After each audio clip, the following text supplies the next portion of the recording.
Emily never expected the reading of her grandfather's will to break her heart. She sat silently in the lawyer's office, watching her parents hand her sister, Vanessa, a check for $10 million. Then they turned to Emily with cold detachment. "You're smart. Go make your own money." No explanations. No second glance. Just silence.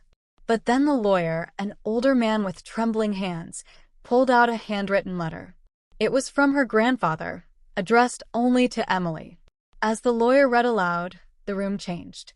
The letter hinted at a truth long buried and a secret meant only for her. Determined to understand, Emily returned to the old family farm.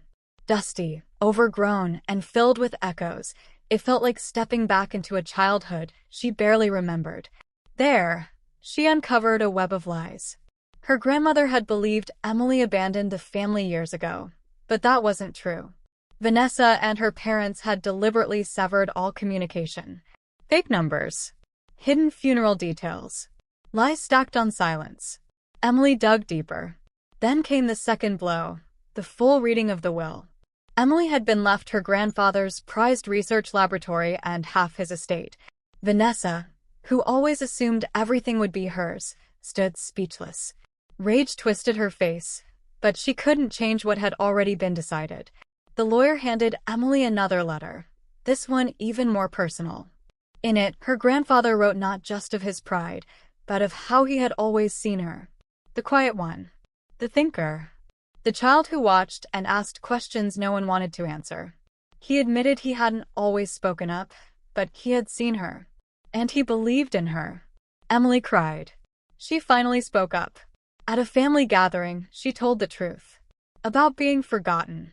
About being invisible. About the pain of always being the one left behind. Her grandmother listened quietly, then stood up and told the rest of the family to leave. Emily wasn't alone anymore. She decided to do something meaningful with her inheritance.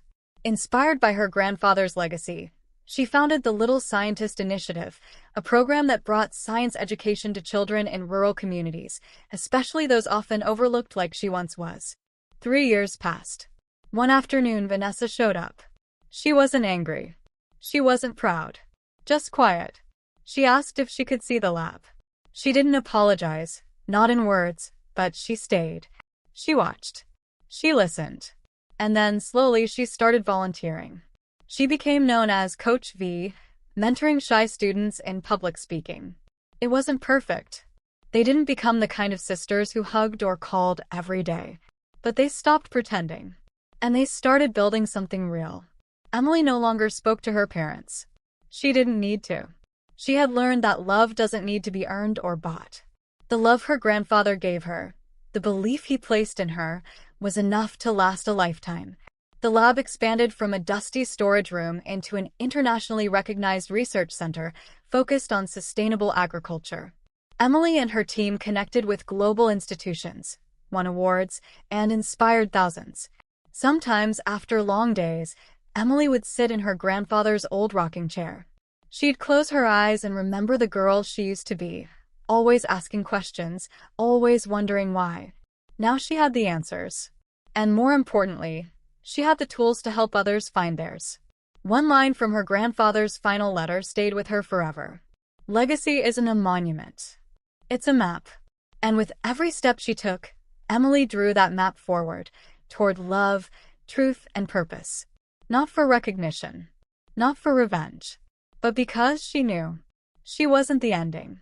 She was the beginning.